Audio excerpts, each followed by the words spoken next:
A hard-working single father thought this night would be just another shift, but when a hooded teenager tried to rob the store, everything changed. He drew his weapon ready to stop the crime until the boy blurted out a shocking truth. "My mom says you're my dad." The gun hit the floor. The world stood still. Now, one desperate act uncovers a hidden past, a dying mother, and a secret son he never knew existed. But as the walls close in corporate policy, small-town gossip, and the weight of 20 lost years, this father faces a choice that could destroy his life or redeem it forever. Will he follow the rules or follow his heart? Before we get into the story, comment below where in the world you are watching from today. The fluorescent lights hummed their familiar tune as Hank Carter made his way past the cereal aisle. His steel-toed boots barely whispered against the polished linoleum, a Marine's habit that 20 years of civilian life hadn't erased. The coffee in his thermos had gone lukewarm an hour ago, but he took another sip anyway. Black, no sugar, same as always. Lakeside Market at 11:30 on a Tuesday night wasn't exactly bustling. Mrs. Chen shuffled through the frozen foods section, squinting at ice cream labels through her thick glasses. A college kid in paint-splattered jeans loaded energy drinks into his basket near the front. Behind register 3, Tanya fought back a yawn while scrolling through her phone between customers. Hank checked his watch. Another 6.5 hours until his shift ended. Until he could slip back into the apartment and catch 2 hours of sleep before Maya needed breakfast.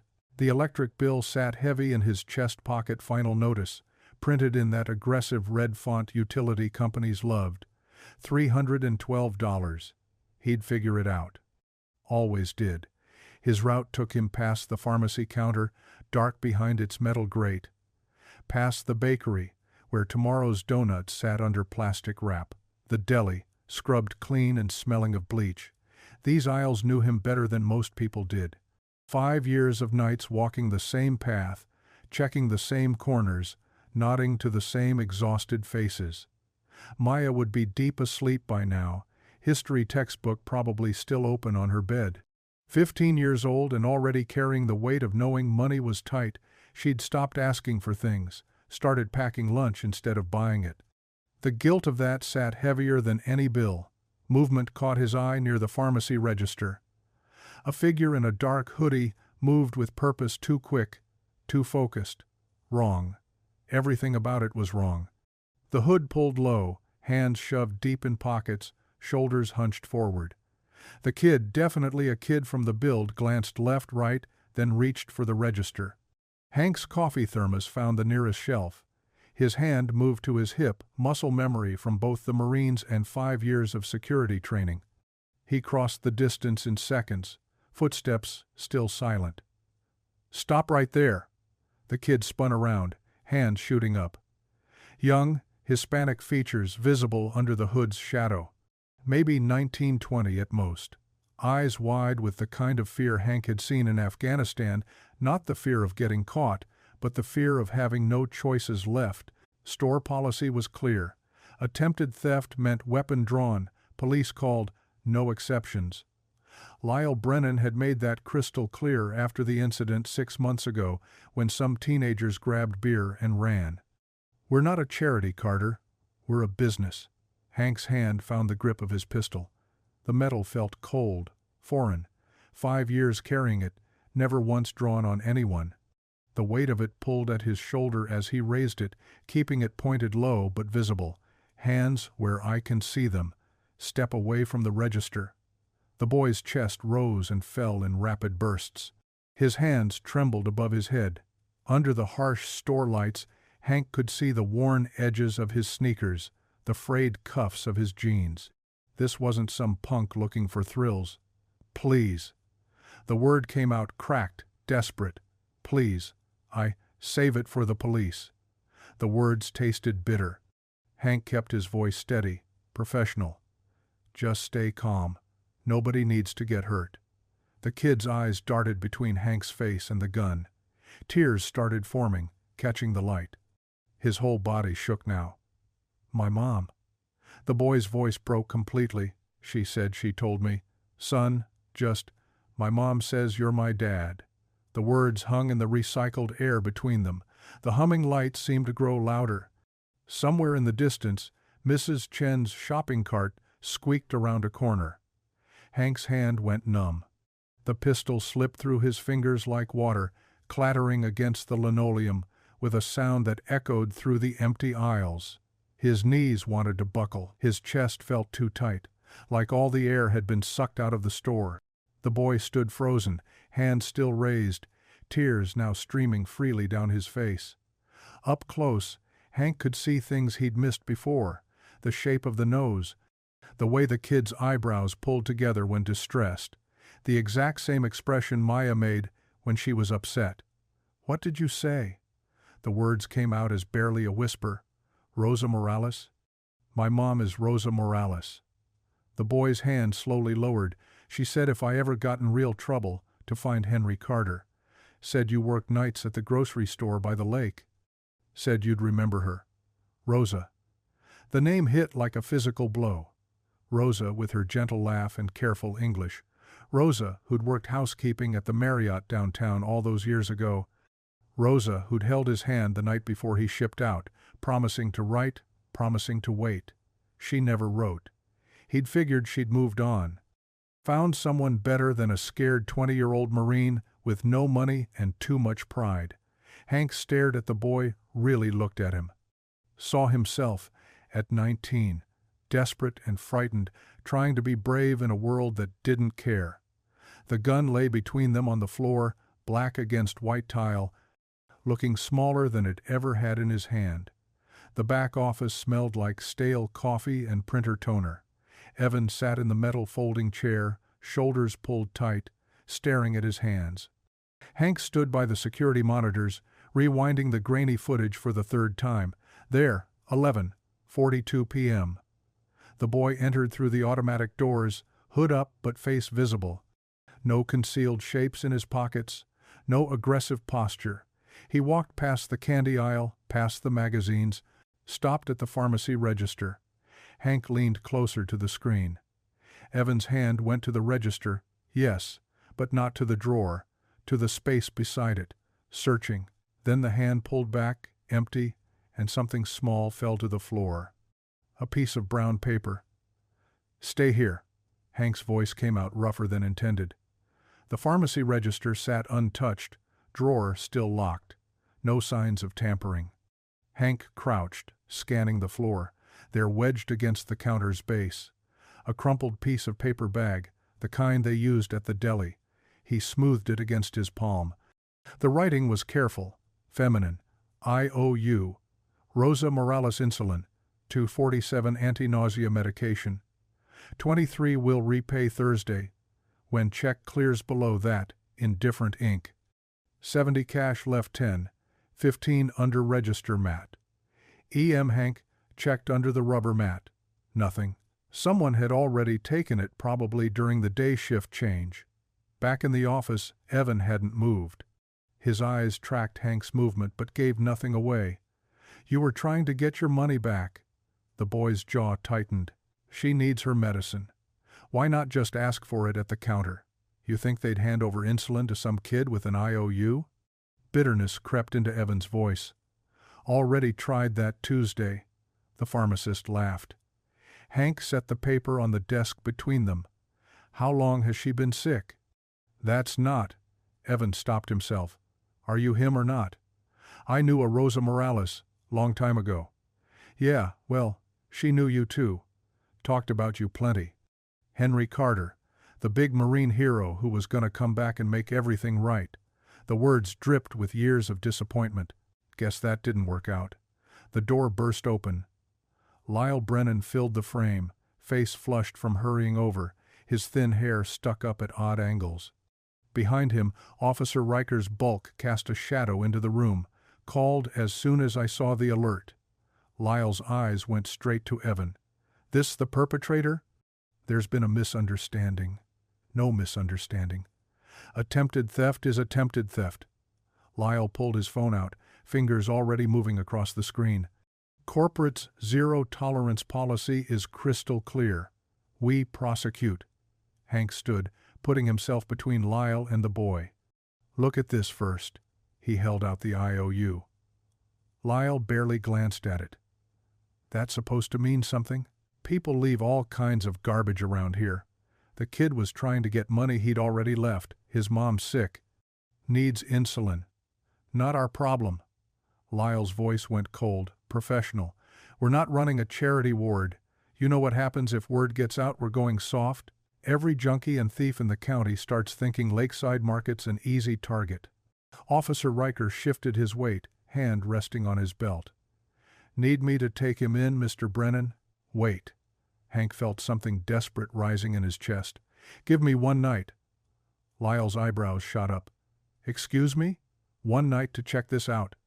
The kid says, Hank swallowed hard, says I'm his father, says his mom is someone I knew before I deployed. Just let me verify the story.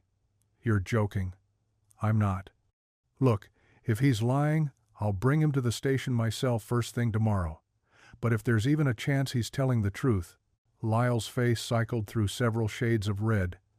This is exactly the kind of bleeding heart nonsense that 20 years.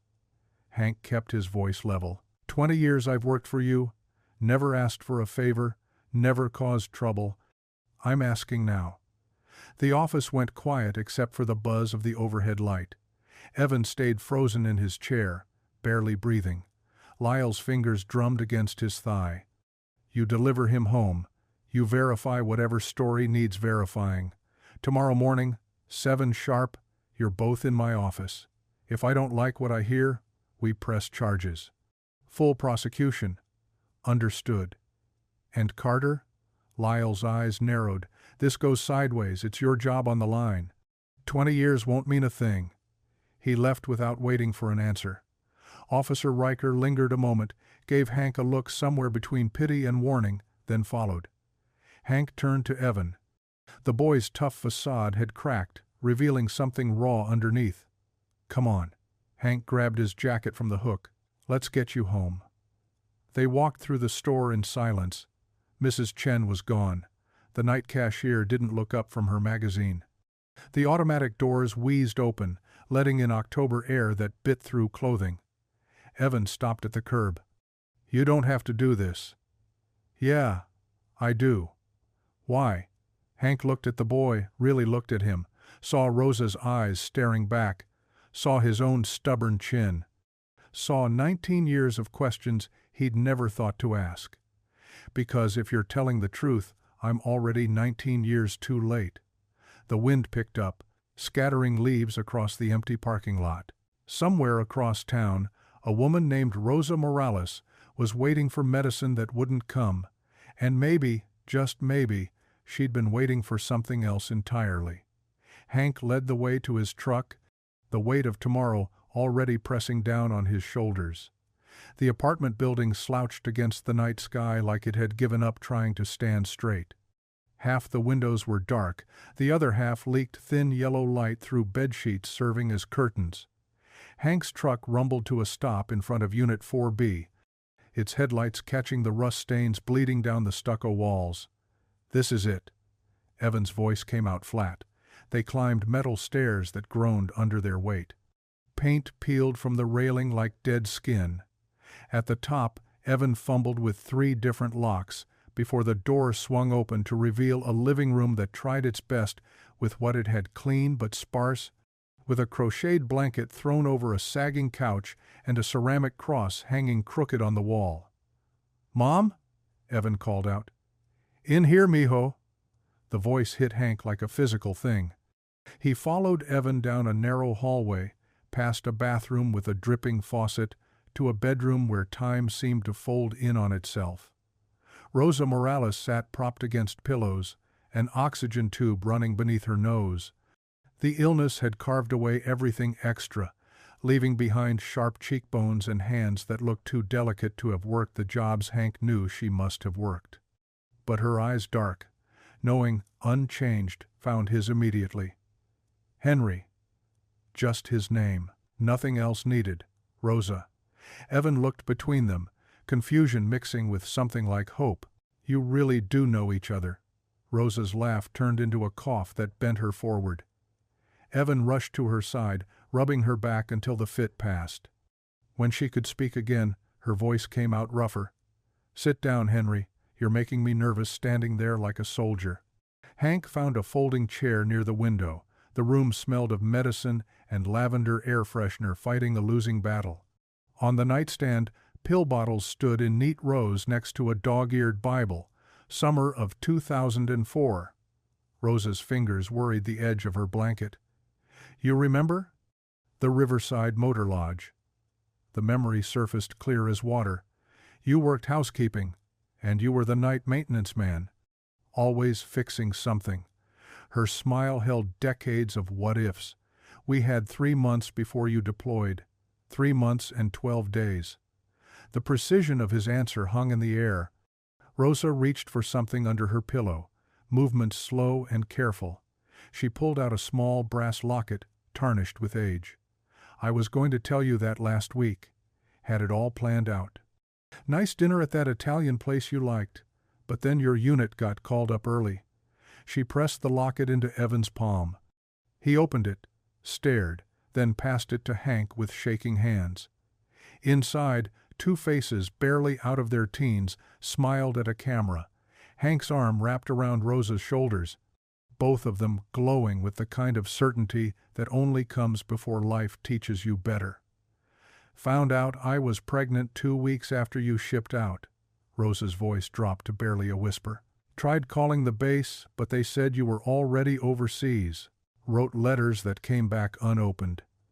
"I never got any letters, because I never sent them." She met his eyes straight on. "Pride, I guess. Shame." Figured a Marine didn't need some hotel maid and her problems following him to war.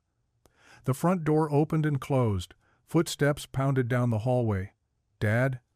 Maya appeared in the doorway, face flushed from running. "Your location showed." She stopped, taking in the scene. Her father holding a locket, a sick woman in bed. Evan standing protective and possessive at once. "Maya, what are you doing here?" "I was worried. You weren't answering texts." Her voice went small. "Who is she?" "This is Rosa Morales. She's an old friend." Maya's eyes moved from Rosa to Evan to the locket in her father's hand.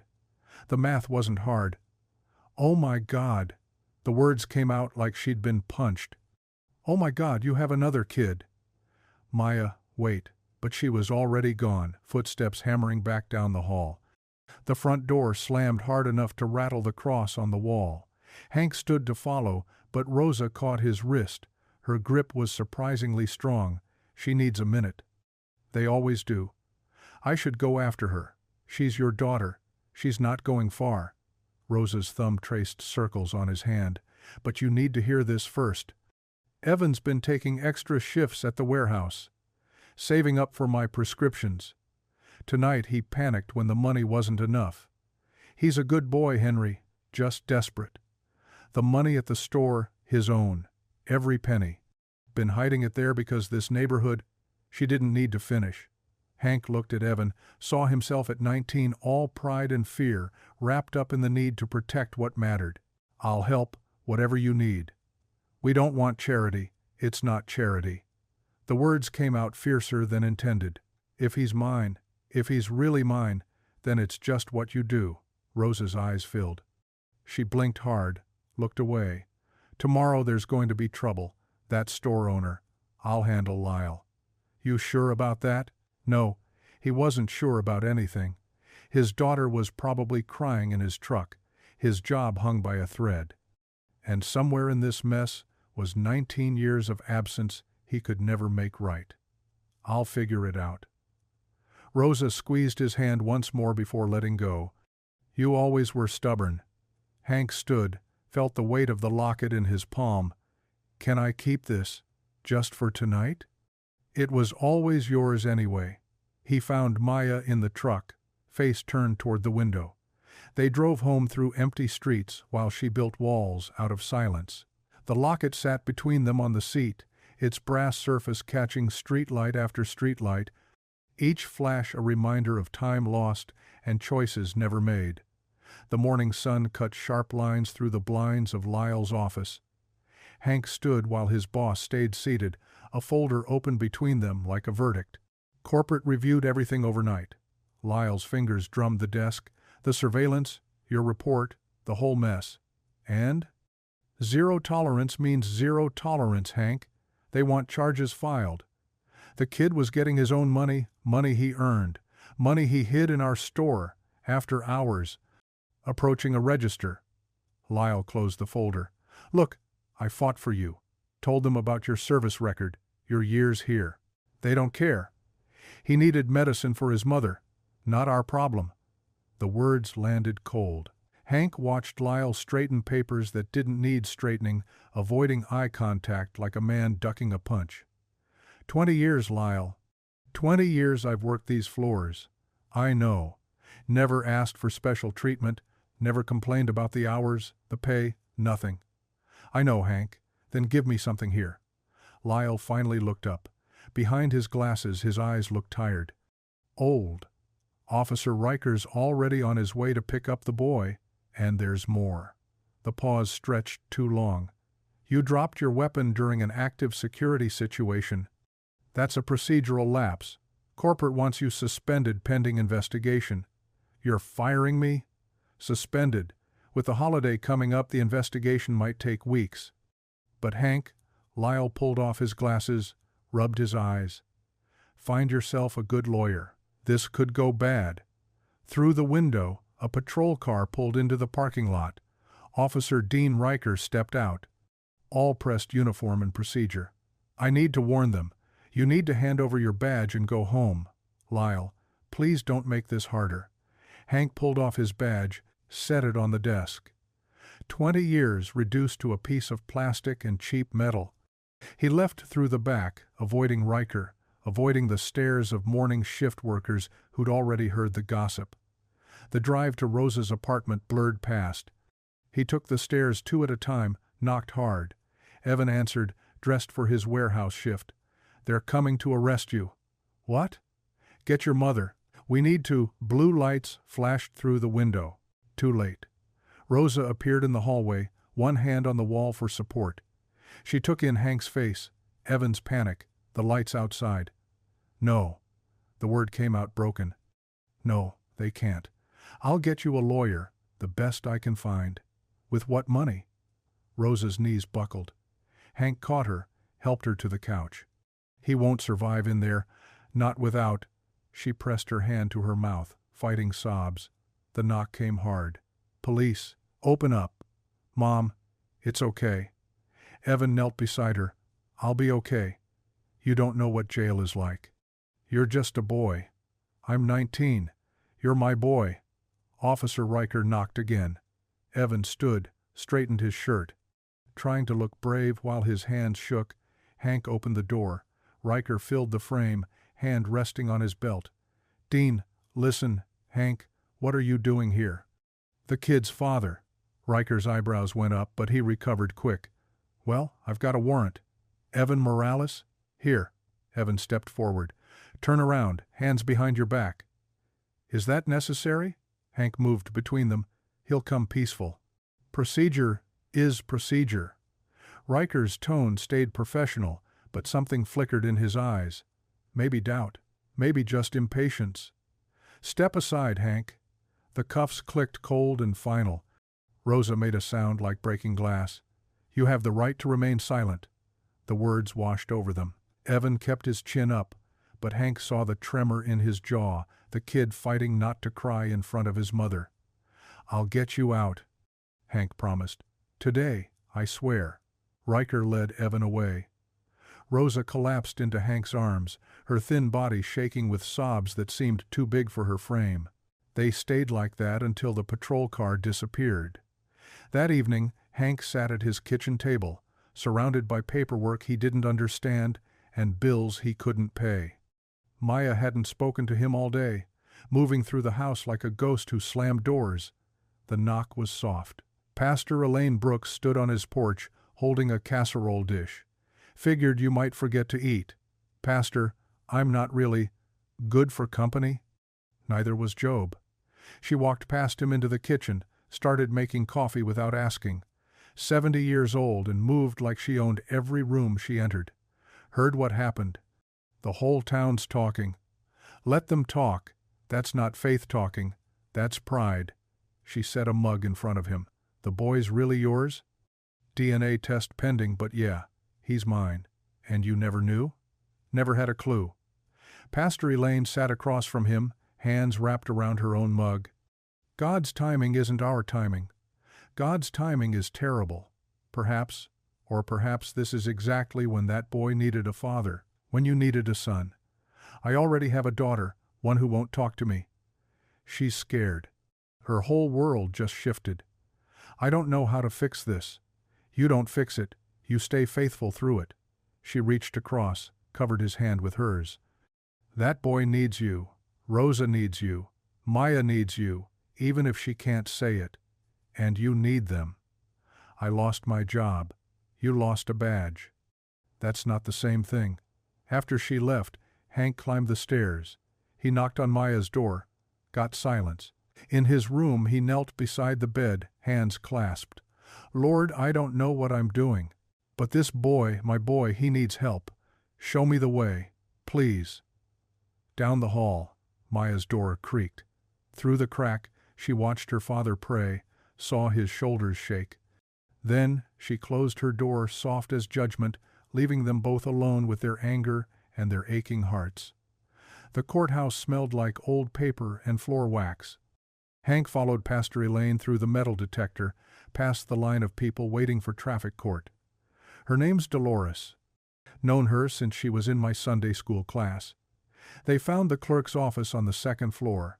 Dolores Washington sat behind a desk stacked with folders, reading glasses perched on her nose. She looked up, smiled at Pastor Elaine. Pastor Brooks, haven't seen you since the Henderson adoption. Dolores, this is Henry Carter, the man I called about. Dolores studied Hank over her glasses. The security guard with the boy in lockup? Former security guard, Hank corrected. Got suspended yesterday. For not shooting a scared kid. Pastor Elaine's voice carried steel. Tell him about kinship guardianship. Dolores pulled out a thick packet. It's temporary custody while you establish paternity. Gives you legal standing to make decisions for the minor. He's 19. Still applies if he's your dependent. Says here he's got no income, mother's ill. Cancer. Late stage. Then he qualifies. She slid forms across the desk. Fill these out. Judge Martinez hears emergency petitions Thursdays. That's tomorrow. Better than next week. Hank stared at the forms. Legal guardian. Temporary custody. Words that meant his life changing in ways he couldn't calculate. What about my job? I'm suspended. No income. That's a problem. Dolores tapped her pen. Judge wants to see stability. I've got savings. Some. How much? 3,000. Maybe. Pastor Elaine touched his shoulder. The church can write a support letter. Character reference. That helps. Dolores handed him more papers. Get these notarized. Bring pay stubs, bank statements, anything showing you can provide. Outside the courthouse, Hank sat on a bench, overwhelmed. Pastor Elaine sat beside him. Second thoughts? Third and fourth thoughts. But you're doing it anyway. Yeah. Why? Hank thought about Rosa's face when they took Evan, about the boy trying not to cry, because nobody else will. That afternoon Pastor Elaine worked miracles. She got Evan released on her recognizance as a ministry volunteer, promising the judge he'd stay with responsible adults. By 5 o'clock, Evan stood in Hank's living room, holding a plastic bag with his belongings. The couch pulls out, Hank said, or there's a cot in the garage. Cot's fine. They set it up in the corner, behind the TV. Maya watched from the stairs, arms crossed. He's staying here? For now. You don't even know if he's really yours. Maya, it's true, isn't it? You don't know for sure. Evan stood frozen, holding a thin pillow. Hank saw the hurt flash across his face. No, I don't know for sure. But his mother needs help. He needs help. So you just let strangers move in? He's not a stranger. He's not family either. She stomped upstairs. Her door slammed hard enough to rattle pictures on the wall. I can find somewhere else, Evan said quiet. No, you stay. Hank took the pillow, put it on the cot. She's just scared. Of me? Of losing me. Dinner was painful. Hank made spaghetti the one thing he could cook without burning. Maya came down only after he called 3 times. She sat as far from Evan as the small table allowed. How's school? Hank tried. Fine. Got that history test tomorrow? Friday. Need help studying? No. Evan ate silent, careful not to scrape his fork on the plate. Like he was trying to take up less space. Your mom feeling better? Hank asked him. She's tired. The medicine helps some. Good. Silence stretched. Maya pushed a meatball around her plate, building little walls with her spaghetti. You don't have to eat if you're not hungry, Hank said. I'm eating.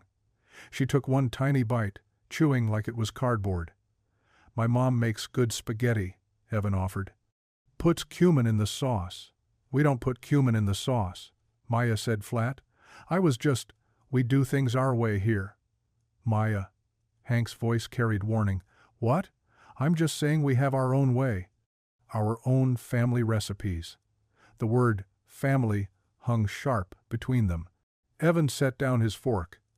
Thanks for dinner. I'm pretty tired. He cleared his plate, washed it careful, set it in the drainer.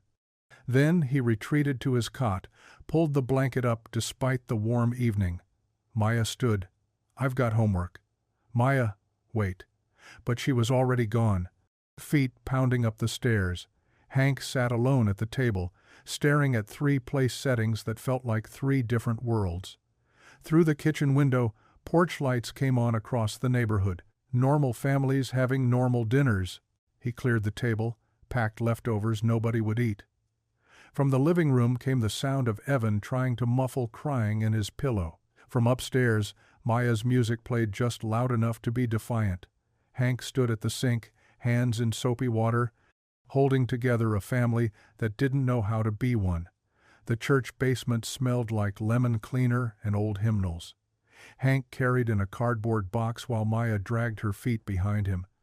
Evan followed, balancing 2 grocery bags. Over here, Pastor Elaine directed, pointing to a corner where she'd set up industrial shelving. We'll make it welcoming. Not like charity. It is charity, Maya muttered. It's community, Pastor Elaine corrected. Big difference. They'd raided Hank's bathroom cabinets that morning. Half-used bottles of shampoo, unopened toothbrushes from dentist visits, sample-sized deodorants. Pastor Elaine had put out word to the congregation and donations trickled in all morning. Why do we have to help? Maya asked. Because we're able, Hank said, unpacking travel-size bottles of hand lotion. I had plans with Ashley. Ashley can wait. The basement door opened. 3 women from the senior choir descended, arms full of bags. Mrs. Chen, Mrs. Washington, and Mrs. Garcia, the unofficial matriarchs of Wednesday night service. Oh, look at this young man helping, Mrs. Chen beamed at Evan. Such a good boy. Evan froze, uncertain how to respond to kindness from strangers. You hungry, baby? Mrs. Washington produced a foil-wrapped package. Made extra tamales last night. I'm okay. Nonsense. Growing boys need food. She pressed the package into his hands. Still warm. Mrs. Garcia studied him. You're Rosa's boy. I remember her from the factory, before it closed. Yes, ma'am. Good woman. Hard worker. She squeezed his shoulder. You got her eyes. Maya watched from across the room as the women fussed over Evan, bringing him homemade cookies, asking about school, telling him about job openings their grandsons knew about. Each small kindness made her grip the shelf tighter. Maya, help me sort these medications, Pastor Elaine called. Sensing the storm building, they organized bottles of ibuprofen and antacids while Hank and Evan assembled another shelf unit. The boy handled tools with surprising skill, tightening bolts, without being asked. You know your way around a wrench? Hank observed. Fixed cars with my uncle sometimes, before he moved. Good skill to have. They worked in comfortable rhythm. For the first time since that night at the store, Evan's shoulders relaxed slightly. He almost smiled when Mrs. Chen brought him sweet tea. See how we're labeling everything? Pastor Elaine showed Maya. English and Spanish. Nobody should struggle to find what they need. Maya wrote labels in careful print, but her eyes kept drifting to her father and Evan working together. When Hank showed Evan how to level the shelf properly, something inside her snapped. He's not even yours. The words exploded across the basement. Everyone froze. Maya, Hank started, you don't know for sure.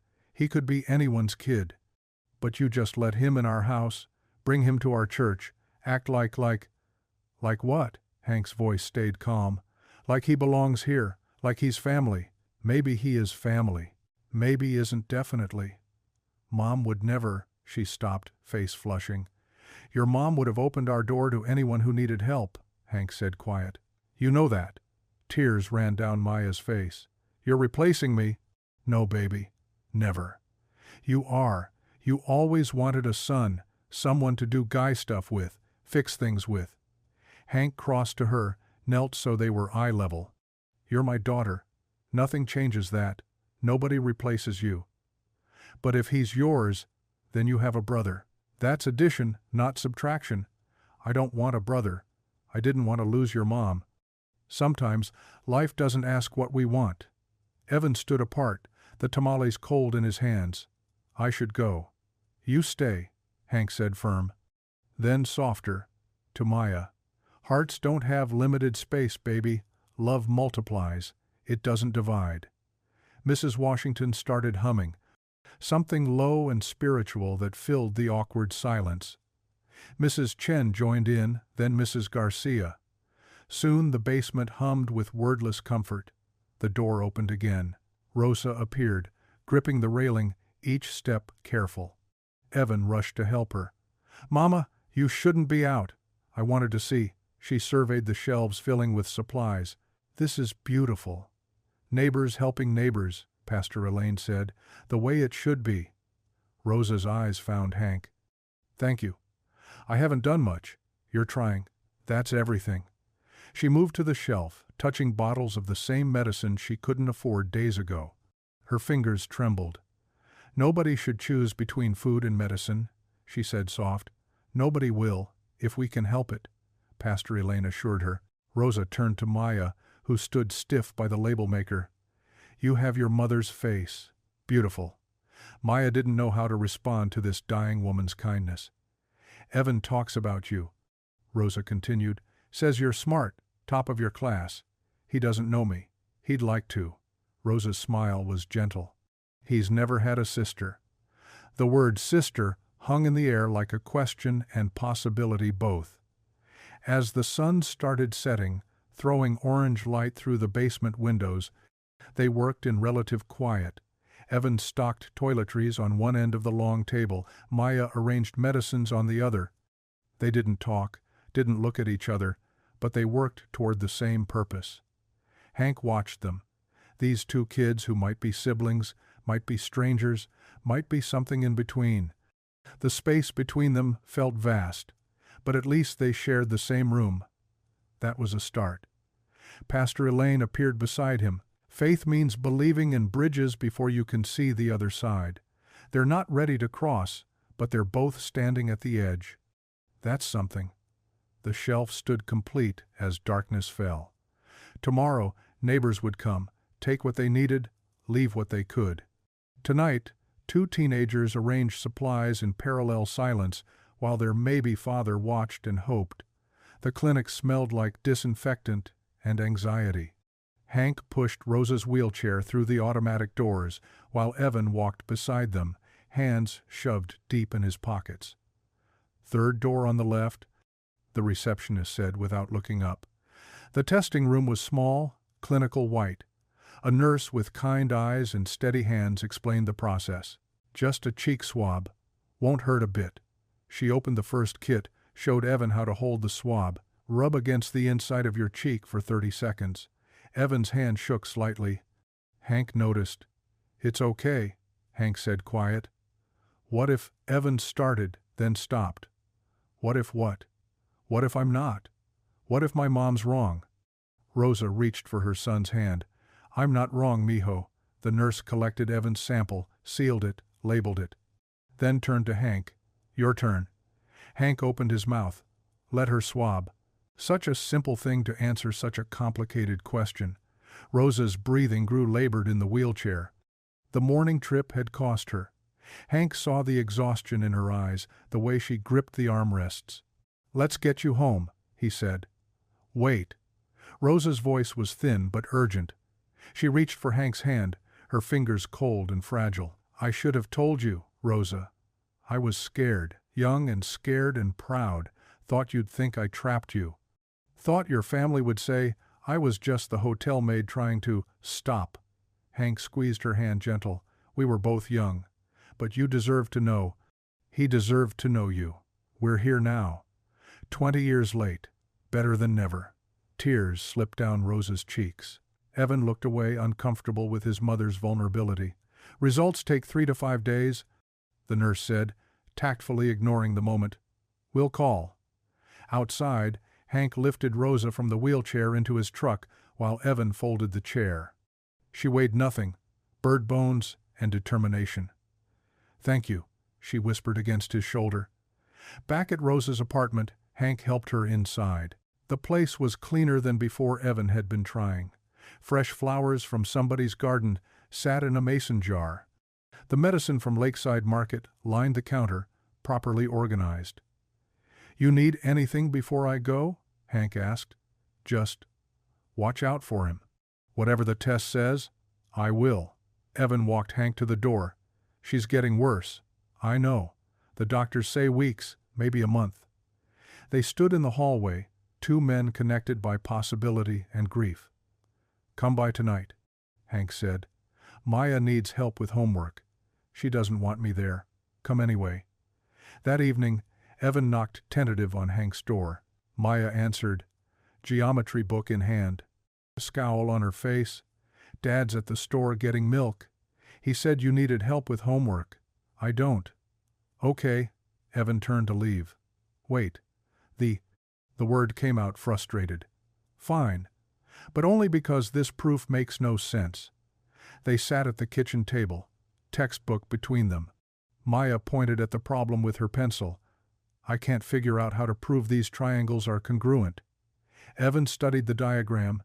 You tried side angle side? Obviously. What about angle side angle? That's not. Wait. Maya looked closer. Oh, Evan pointed without touching her paper. See that angle there? If you can prove it's equal to this one, then the triangles match. Maya started writing, her work suddenly flowing. How'd you see that? I like puzzles. Geometry isn't puzzles. Sure it is. Just shapes instead of pieces. Maya solved the problem, moved to the next. Got stuck again. The trick is looking for what's already there, Evan said. The answer's usually hiding in what you know.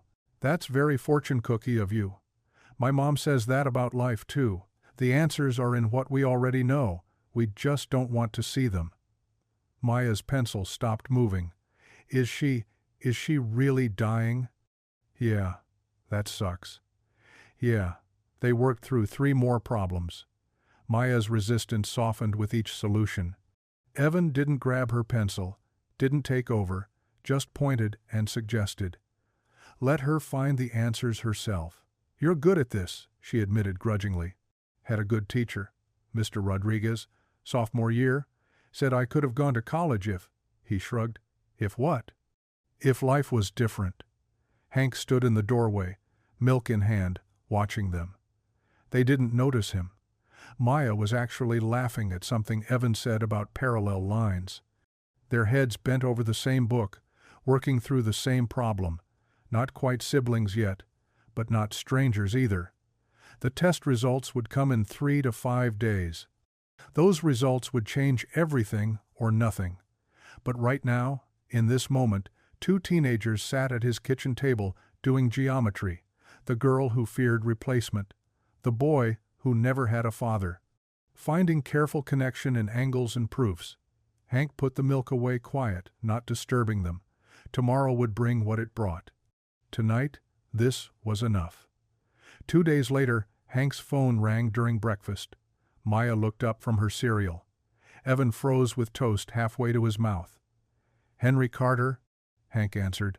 "Mr. Carter, this is the clinic. Your test results are ready." "I'll be right there." The drive took 12 minutes, felt like 12 hours. Evan sat rigid in the passenger seat. Maya had refused to come, claiming she had a test to study for. The nurse handed Hank the sealed envelope. His hands didn't shake, Marine training held, but his heart hammered against his ribs. "Want me to wait outside?" Evan asked. "No." We looked together. Hank tore the seal. Unfolded the paper. "Read the percentage match. Probability of paternity, 99.9 . The paper slipped from his fingers. Evan caught it, read it, made a sound between a sob and a laugh. "You're my son." The words came out rough. "You're actually my son." Hank pulled Evan into his arms. The boy resisted for a heartbeat, then collapsed against him. 20 years of absence crashed over them both. Evan shook with tears he'd held since childhood. Hank's own eyes burned. "I'm sorry," Hank whispered into his son's hair.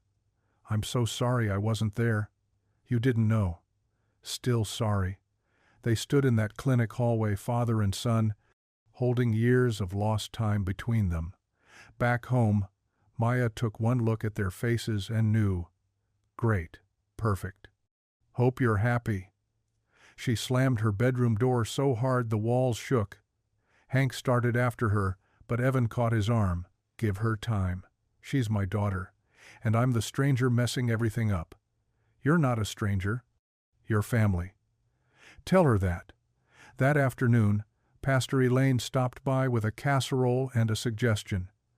"We should hold a circle," she said, setting the dish on the counter. "Restorative justice. Bring everyone together who was affected by that night." "Nobody wants to hear from the kid who tried to rob them," Evan said. "You'd be surprised. Harm needs healing on all sides." Pastor Elaine looked at Hank. "Officer Riker should come, the store clerk who was working, anyone who wants understanding instead of punishment." "Lyle won't like it." "Lyle doesn't have to come. This isn't about him." 3 days later, they gathered in the church basement, folding chairs in a circle, coffee brewing, afternoon light through high windows. Evan sat between Hank and Pastor Elaine. Across from them, Sandra, the night clerk from Lakeside Market, clutched her purse. Officer Riker looked uncomfortable in civilian clothes. "We're here to listen," Pastor Elaine began. "To understand. To heal." "Evan, would you like to start?" Evan's hands twisted in his lap. "I didn't mean to scare anyone." "You had something in your hand," Sandra said, "under your hoodie." "I thought it was money. Cash I'd saved from extra shifts.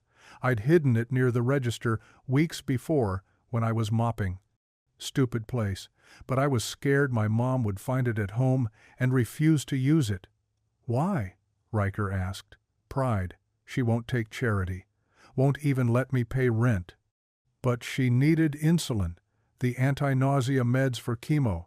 I saw her rationing, taking half doses." His voice cracked.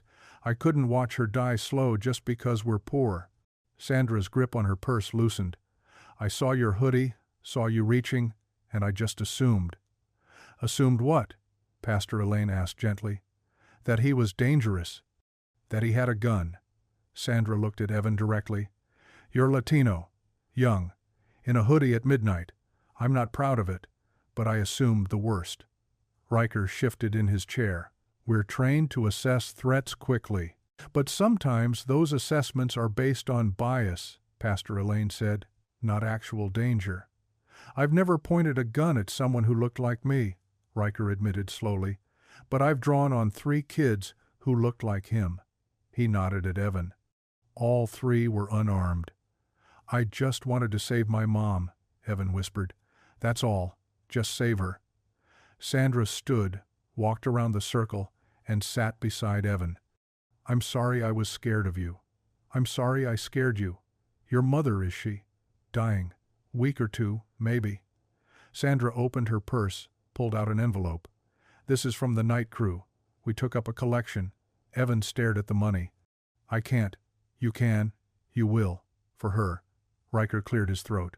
"I need to be better. See people, not profiles." "We all do," Pastor Elaine said. "That's why we're here." She stood, extended her hands. One by one, they formed a circle. Even Riker, after a pause, joined hands. "Lord," Pastor Elaine prayed soft, "help us see each other, really see, past the hoodies and uniforms and fears. Help us choose grace over assumption, love over law. Amen." "Amen," they echoed. As they separated, Hank placed his hand on Evan's shoulder. His son, he could think it now, say it now, leaned into the touch. "You did good," Hank said. "It doesn't fix anything. It's a start." Sandra hugged Evan quick before leaving. Riker shook his hand, promised to do better. The church basement emptied except for father and son. "Maya should have been here," Evan said. "She'll come around." "What if she doesn't?" Hank squeezed his shoulder. "Then we keep loving her anyway. That's what family does." The next morning brought boxes and old blankets. Hank cleared out the guest room, really just a storage space with a window, while Evan stood in the doorway, unsure. "It's not much," Hank said, pushing aside Christmas decorations. "It's more than enough. Bed's old. Mattress probably needs replacing. I've slept on worse." They worked in silence, Hank passing boxes, Evan stacking them in the hall. Maya watched from her doorway, arms crossed. "That's Mom's sewing machine," she said when Hank lifted it. "Was. She'd want it used." "Not by him." Evan set down the box he was holding. "I can stay at the shelter." "No," Hank said firm. "You stay here." The doorbell saved them from more argument. Rosa stood on the porch, one hand on the door frame for support, grocery bag in the other. "I'm cooking breakfast," she announced. "Rosa, you should be resting. I've been resting my whole life. Let me do this." She moved through Hank's kitchen like she belonged there. Maya helped despite herself, finding pans, passing ingredients. The pancake batter came together quick, maybe too quick. "Higher heat," Rosa said, then caught herself. "Or maybe lower? I forget." The first pancake stuck, the second burned black, the third fell apart when Hank tried to flip it. "Maybe we order pizza?" Evan suggested. "For breakfast?" Maya asked. "Why not?" "Because that's insane." "Says who?" And then Maya laughed. Real, surprised laughter. It broke something loose in the room. "Burnt pancakes it is," Hank said, scraping carbon off the pan. They ate at the small kitchen table, chairs pulled close. The pancakes tasted terrible and perfect at once. Rosa told stories about young Hank, how he'd brought her flowers picked from someone else's garden, how he'd fixed her broken radio with duct tape and hope. "You were romantic," she said. "I was broke. Same thing when you're 19. Maya listened, seeing her father as someone young once, someone who loved clumsily but completely. Evan relaxed enough to laugh when Hank admitted he'd once serenaded Rosa with a guitar he couldn't play. 3 chords, Rosa said. That's all he knew. 3 more than I know now. After breakfast, Hank drove Rosa home. Maya climbed into the passenger seat without asking. "You okay?" Hank asked once they dropped Rosa off. "No." He waited. "I'm invisible now," Maya said, words tumbling fast. "You have a son, a real son, blood son. And I'm just—" Hank pulled over by the lakeside bench, their spot, where they'd sat after her mother's funeral, after bad report cards, after good ones too. "Look at me." She wouldn't. "Maya, please." She turned, tears streaming. "You are my first and only little girl. Nothing changes that. Not Evan, not DNA tests, not anything. But he's yours. So are you. Different ways, same amount. My heart's not pie, baby. It doesn't run out. What if you love him more? What if I don't? What if I just love you both? She leaned into him then, sobbing into his shoulder like she hadn't since she was small. He held her, remembering the weight of her as a baby, the first time she called him daddy, the 1,000 moments that built them into family. I'm scared, she whispered. Of what? Losing you. Never. You're stuck with me. That evening, after dinner, Evan pulled out an old board game he'd found while unpacking boxes. Monopoly, missing half its pieces. We can use buttons for houses, he suggested. That's cheating, Maya said. That's creative. That's stupid. But she sat down anyway. They played with made-up rules. Maya insisting on proper bank procedures, Evan trying to trade properties for IOUs, Hank mediating between them. When Maya landed on Boardwalk with Evan's Button Hotel on it, she threw the dice at him. He threw them back. They ended up laughing so hard the board flipped. You're both terrible at this, Hank said. You're worse, they said together, then looked surprised at their unity. Hank left them arguing over rules and stepped onto the porch to call Rosa. Check she'd taken her night medications. Sing to me, she said, voice thin over the phone. Rosa, please, like you used to. He sat on the porch steps, phone pressed close, and sang low the only hymn he remembered complete. It is well with my soul. His voice cracked on the high notes, fumbled the rhythm, but Rosa hummed along. Beautiful, she whispered when he finished. Liar. Always about the important things. Through the window, he watched Maya and Evan setting up the board again, still bickering but softer now, like siblings who'd always been. They're gonna be okay, Rosa said, like she could see them too. How do you know? Because you're their father, both of them. She sang then, barely a whisper, a Spanish lullaby he didn't understand but felt in his chest. Her voice grew fainter with each verse. Rosa, I'm here. Just tired. Sleep. I'll call tomorrow. Promise? Promise. But something in her voice made him hold the phone long after she'd hung up, listening to nothing, praying without words. Inside, Maya and Evan had abandoned the game, both curled on opposite ends of the couch, watching something on Maya's phone. Not quite comfortable, not quite not. Good? Hank asked. Getting there, Maya said. It was enough. For tonight, it was enough. The phone rang at midnight 3 days later. Hank knew before answering something in the ring itself, urgent and final. Mr. Carter? The hospital voice, professional and gentle. Rosa Morales asked for you. Hank woke Evan first, watched the boy's face crumble before words formed.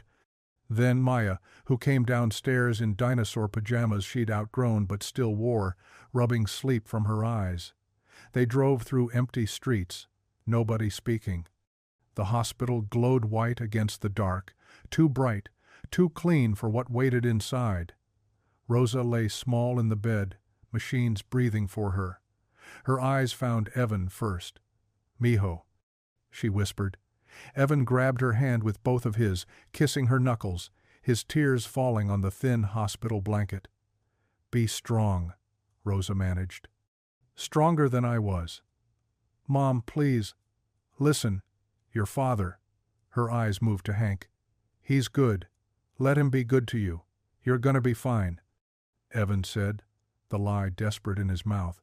Rosa smiled, that same gentle smile from the apartment, from old photographs, from a life lived quietly but fully. Thank you, she said to Hank, for stepping in, for being who you are. Rosa, take care of my boy. Both of them, Maya said, suddenly, moving to Rosa's other side, taking her free hand. We'll take care of him. Rosa's eyes filled. She squeezed Maya's hand, then Evan's, then closed her eyes. The machines sang their electronic hymn for another hour. Then, as dawn painted the hospital walls pink, they went quiet. Evan's sob tore through the room, raw and animal. He shoved past Hank, stumbling into the hallway. Why weren't you there? He screamed when Hank followed. 20 years, where were you? She needed you, I needed you, and you were nowhere. I didn't know, you should have known. You should have looked, should have cared enough to. His voice broke completely. She died alone. Working herself to death, alone, because you weren't there. Hank reached for him, but Evan backed away, fists clenched. Don't. Just don't. Maya appeared between them, still in those ridiculous pajamas, mascara from yesterday streaking her cheeks. Stop, she said quietly. Both of you, she wouldn't want this. But Evan had already turned, walking fast toward the exit. Hank let him go. The funeral came 3 days later. The church filled with faces Hank didn't recognize, women from Rosa's factory job, neighbors from the apartment complex, teachers who remembered Evan. They came in work clothes and Sunday best, filling every pew. Pastor Elaine asked Hank to speak. He stood at the pulpit, looking at Evan in the front row, shoulders rigid with grief and anger. Rosa Morales lived quietly, Hank began. She raised a son alone, worked 2 jobs without complaint, faced illness with grace. She never asked for help, even when she needed it.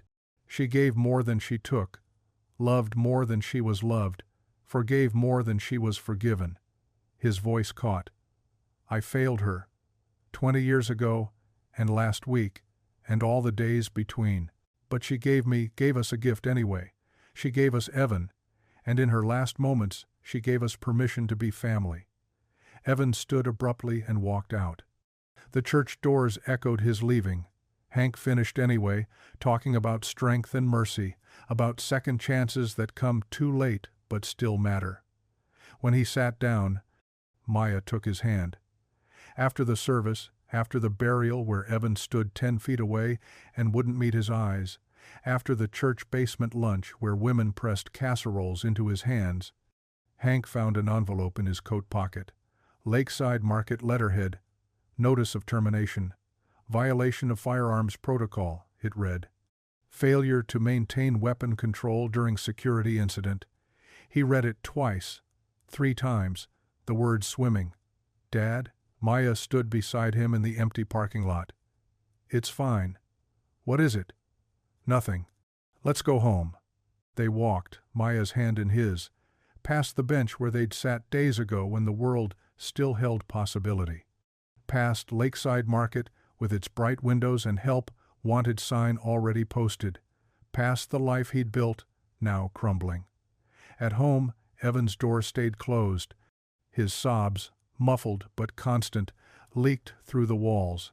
Hank sat on the edge of his bed, still in his funeral suit. His marine medals lay in a shoebox on the dresser, Bronze Star, Purple Heart, Good Conduct. Dust covered them all. He'd been good at war, good at following orders, good at controlled violence. But not good at this. Not good at holding together a family built from fragments. Not good at keeping jobs or knowing about sons or saving the women he'd loved. Maya appeared in his doorway. Evan won't come out. Give him time. What if he leaves? Then we let him. Dad, I can't fix this, baby. I can't fix any of it. She crawled onto the bed beside him, curled against his side like when she was small and thunder scared her. Mom would know what to do, she whispered. Yeah, she would. They sat in silence, father and daughter, while somewhere in the house a boy grieved alone, and outside the world kept spinning despite their stillness. 3 days passed like a held breath. Evan's door stayed locked except for bathroom trips and the sandwiches Hank left outside that disappeared overnight. The house felt hollow, each room too big, too quiet. Hank spent mornings at the kitchen table, circling want ads with a red pen that bled through newsprint. Security positions wanted 5 years recent experience. Warehouse jobs required heavy lifting his back couldn't manage anymore. Even the gas station wanted someone who could work swing shifts impossible with 2 kids at home. Maya drifted through like a ghost. She'd make cereal, wash her bowl, disappear into homework. When Hank tried talking, she'd mumble about assignments and slip away. Thursday evening, Hank knocked on her door with dinner, mac and cheese from a box, the kind Grace used to dress up with real cheese and breadcrumbs, but he could only manage plain, not hungry. Came through the wood. You need to eat. Later. He left the bowl on her dresser. Her room looked wrong, too neat, bed made with military corners she'd never bothered with before. Her backpack sat by the window, bulging. "You okay?" "Fine."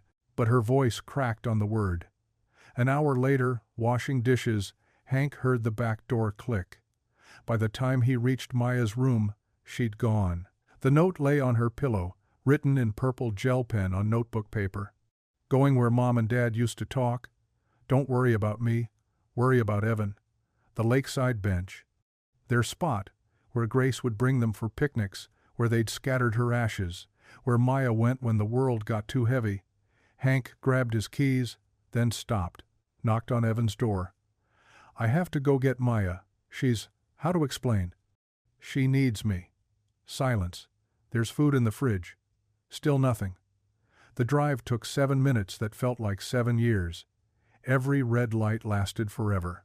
Every turn revealed not the bench, but another stretch of empty road.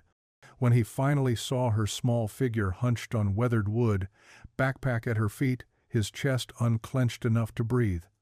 She didn't look up when he sat beside her. Tears had made her face puffy, raw. She'd been crying a while. "I used to matter," she said to the lake. "You matter. Not anymore. First Mom died and you got all quiet. Then Evan showed up and Rosa died and now you don't even see me. I make dinner and you don't notice. I get an A on my history test and you're staring at want ads. I'm disappearing." The truth of it hit like cold water. He'd been so focused on Evan's grief, on bills, on failure, he'd let Maya fade into background noise. "I'm sorry. You're always sorry." "No, baby. He turned to face her fully. "I failed you. These last weeks, maybe longer. I got so caught up trying to save everyone else, I forgot you needed saving too." Fresh tears spilled down her cheeks. "I know what it's like," he continued. "Being the good kid who doesn't make waves while everything falls apart around you.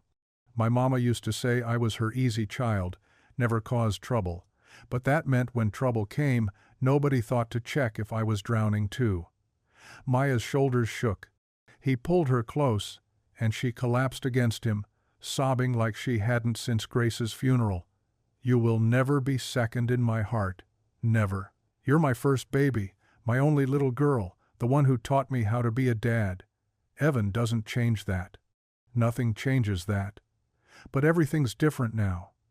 Different doesn't mean less.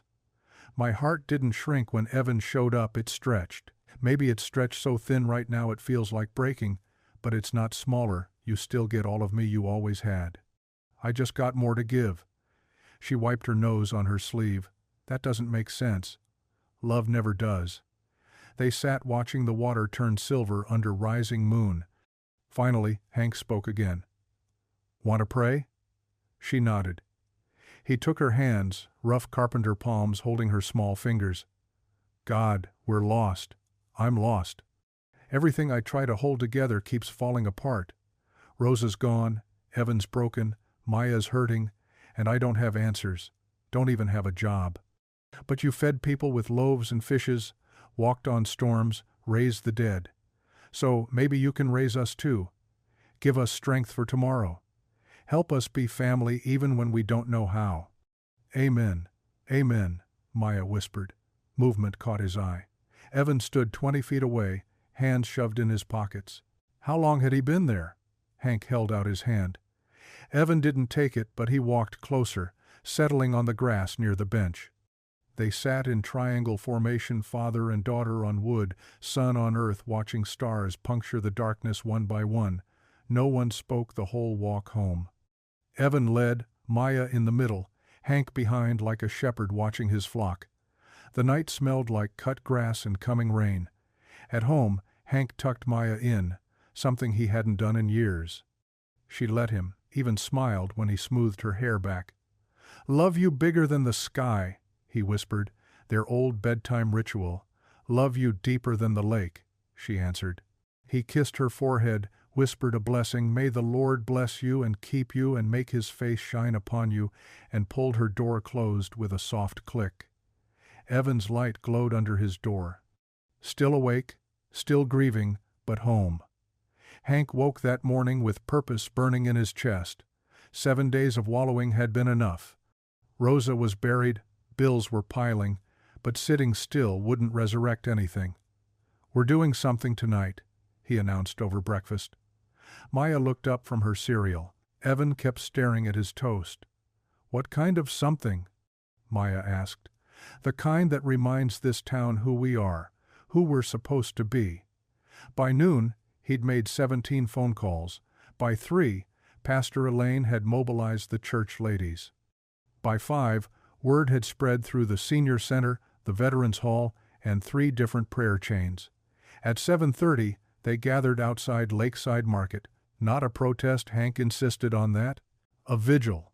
Candles in paper cups to catch the wax, faces glowing amber in the growing dusk. Mr. Chen from 2 blocks over spoke first, voice shaking.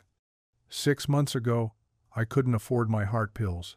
Found an envelope under my door with exact change. Never knew who until tonight." He nodded at Hank. "Mrs. Rodriguez went next. That shelf at church saved me choosing between bread and blood pressure medicine, one by one," they testified. The widow whose refrigerator Hank had fixed for free. The teenager he'd taught to change oil. The veteran he'd driven to appointments when the VA van stopped coming. Pastor Elaine stepped forward, her voice carrying across the parking lot. "The world tells us rules matter most, but mercy is what makes us human. It's what makes us holy. This man followed mercy instead of protocol, and they fired him for it. I ask you, which choice honored God?" The crowd murmured agreement. Lyle Brennan watched from behind the store's glass doors, face unreadable. Evan stood frozen until Maya nudged him forward. His hands trembled as he unfolded a piece of paper, Rosa's handwriting, her last gift. "My mom wrote this 2 weeks ago." His voice cracked. "She knew she was dying. She wanted me to read it when I was ready." He cleared his throat. "Mijo, life will test you. It will push you toward anger, toward taking what seems fair. But I need you to know something. We are saved by mercy, not justice. Justice would leave us all condemned. Choose mercy where you can, for mercy is what saves us. Be gentle with your father. Yes, Hank is your father. He didn't know about you, but he knows now. Let that be enough. Love, Mom." Tears rolled down faces throughout the crowd. Even Officer Riker, standing at the edge in civilian clothes, wiped his eyes. That's when the shouting started. 2 figures in ski masks burst through Lakeside Market's automatic doors, one waving a crowbar, the other clutching a garbage bag already half full. The cashier's scream pierced the night. The crowd scattered, elderly couples stumbling, mothers grabbing children, candles dropping and rolling across asphalt. Hank moved forward, not back. "Evan, get people to the far end of the lot," he commanded, Marine authority snapping into place. The masked men stopped at the entrance, clearly not expecting a crowd. The one with the crowbar raised it threateningly. "Everyone back off." "Nobody has to get hurt." Hank kept walking forward, hands visible, pace steady but unthreatening. "You're right. Nobody has to get hurt." "I said back off." "Can't do that. But I'm not armed. Not going to tackle you. Just want to talk." The second robber grabbed his partner's arm. "There's too many people. We gotta go." "Not without the pharmacy stuff." Hank recognized the desperation in that voice, same tone Evan had weeks ago. "Pharmacy? Someone sick?" "None of your business. Made it my business when you scared these folks. But listen, I get it. Someone you love needs medicine. Can't afford it. Insurance won't cover it." "Been there." The crowbar lowered slightly. Behind the robbers, Hank saw Evan quietly herding the last stragglers away from the doors. "Good boy. Smart boy. You don't know anything about us?" The second robber said, but uncertainty crept into his voice. "No, you're not killers. Killers don't argue about whether to run. No, you're desperate but not cruel. You announced yourselves instead of hurting that cashier. No, you're scared because your hands are shaking." The crowd had formed a wide circle now, candles still flickering like stars fallen to earth. Someone, Pastor Elaine, maybe started humming. Others joined. Amazing grace, soft and steady. There's another way, Hank continued. Whatever you need, we can figure it out. That's what we do here. That's what tonight was about. Helping each other. The first robber's grip on the crowbar loosened. My daughter, he whispered. Leukemia. Insurance dropped us. Says the treatment's experimental. What's her name? Sarah. She's 7. Sarah needs her daddy home, not in jail. Put the crowbar down. Let's talk. All of us. Tonight's about mercy, remember? The robbers looked at each other. At Hank. At the circle of light surrounding them. The hymn grew stronger, more voices joining. The crowbar clattered to the ground. The automatic doors whispered shut behind Hank as he stepped into the fluorescent glare of Lakeside Market. The two robbers backed toward the pharmacy counter, the one who dropped the crowbar now empty-handed, his partner still clutching the garbage bag. Don't come closer. The second one warned, but his voice had lost its edge. Hank raised his hand slowly, palms out. Just talking. That's all. Through the windows, he glimpsed Evan moving between cars, his hand gentle on an elderly woman's elbow. The boy had grown up fast these past weeks, too fast maybe, but he was handling it. You were military, the first robber said. Not a question. Marines. 2 tours in Iraq. Saw plenty of scared young men making bad choices. We're not young. No, but you're scared. And scared people, doesn't matter their age, they do things they'd never do otherwise. The second robber's hand trembled. You don't understand. Sarah needs treatment tomorrow. Tomorrow. They want $12,000 just to start. Stealing $40 from a register won't get you $12,000. The pharmacy won't have $12,000 either. You know that. Outside, Pastor Elaine's voice rose in prayer, steady as a heartbeat. The crowd had stopped scattering. They stood in their circle of light, bearing witness. Hank took one step forward. Just one. Want to know something? 3 weeks ago, a 19-year-old kid tried to rob this same register. My son, turns out, though I didn't know it then. His mother was dying, needed insulin, anti-nausea meds. The robbers exchanged glances. I had my gun on him. Store policy. Could have destroyed his life with one police report. Instead, I let the gun fall. Lost my job for it, but that boy, he's out there now, helping people get to safety. Because someone showed him mercy when he needed it most. That's different. Is it? Your father's. I'm a father. We're all just trying to protect our kids. The first robber's shoulders shook. Sarah drew me a picture yesterday. Said it was for when she gets better. When, not if. 7 years old and she still believes. Then don't be the reason she stops believing. There's help, real help. Pastor Elaine out there, she knows every charity, every program, every emergency fund in 3 counties. The crowd you scared? Half of them would empty their wallets right now if they heard Sarah's story. Nobody helps people like us. People like what? Desperate? Afraid? Human? Hank kept his voice level, drawing on every de-escalation technique he'd learned in Fallujah. Look outside. See those candles? Each one is held by someone who's been desperate, someone who's been helped or who's done the helping. That's what community means. The second robber lowered the garbage bag. Pill bottles rattled inside. Even if we walk out now, we're going to prison. Maybe. Maybe not. Depends on what happens next. You put everything back, walk out with me, tell your story, the real story, and let folks help. Or you run, get caught anyway, and Sarah visits her daddy through bulletproof glass. Silence stretched between them. Through the windows, the hymn continued, voices carrying amazing grace across the parking lot like a promise. The first robber pulled off his ski mask. Just a man. Tired, hollow-eyed, ordinary. Could have been anyone's neighbor, anyone's brother. Sarah's mom left last year. Couldn't handle the diagnosis. It's just us now. Then she needs you more than ever. The second mask came off. Another exhausted face, another father at the end of his rope. If we put the stuff back, I'll walk you out. Stand with you, explained Officer Riker. He's learned some things lately about seeing the person behind the crime. The garbage bag dropped, pills scattered across linoleum. Both men sank to their knees, not in surrender, but in exhaustion. The first one sobbed ugly, harsh sounds that came from somewhere deep. Hank knelt beside them. It's okay. You're okay. Sarah's going to be okay.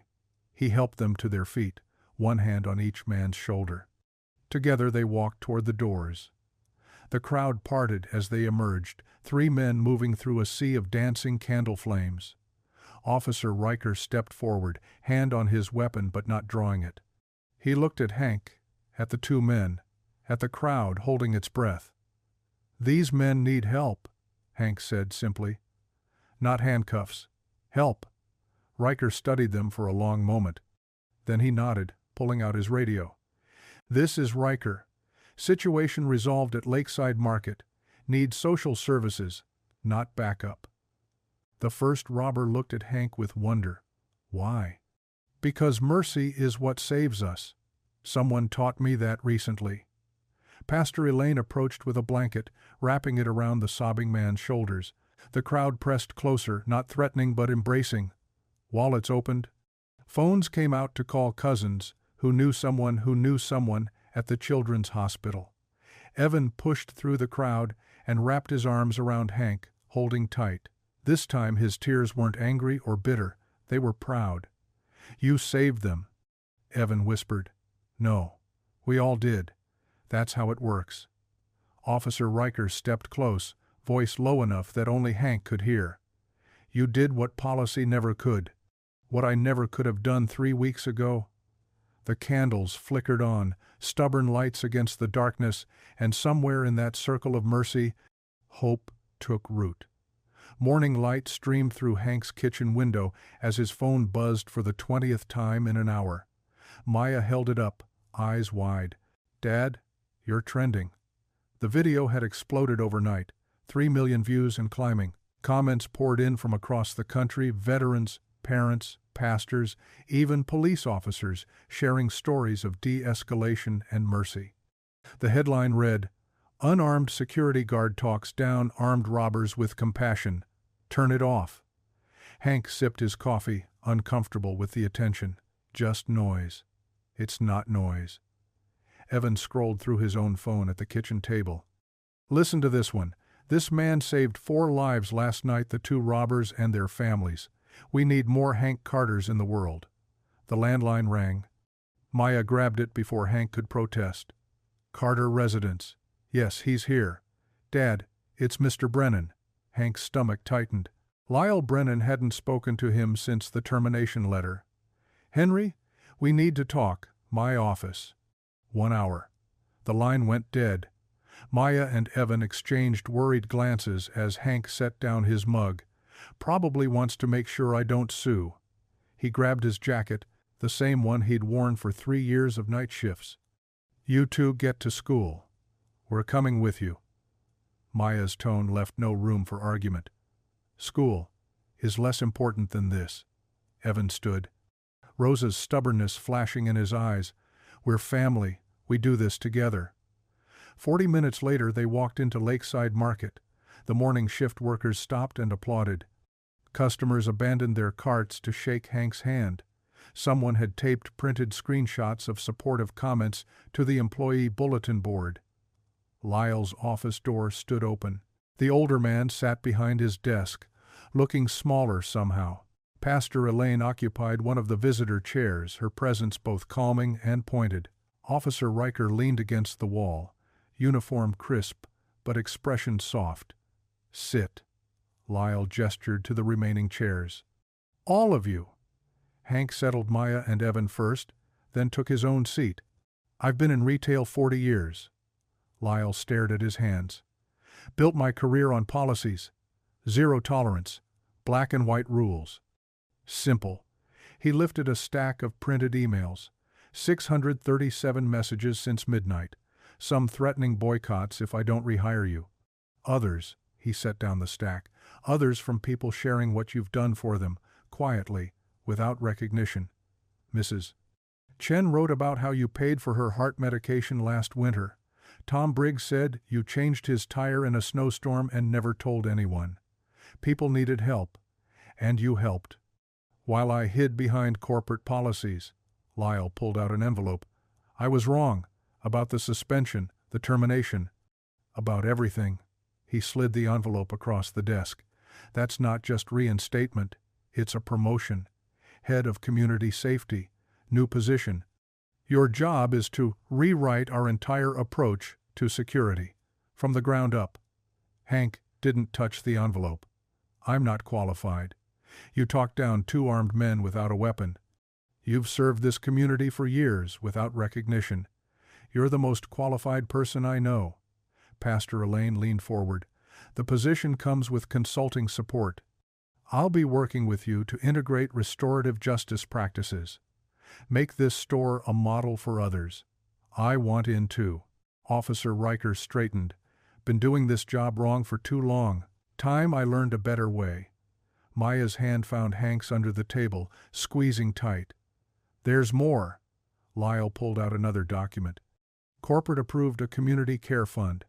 Emergency assistance for medications, food, or necessities. You'll oversee that too.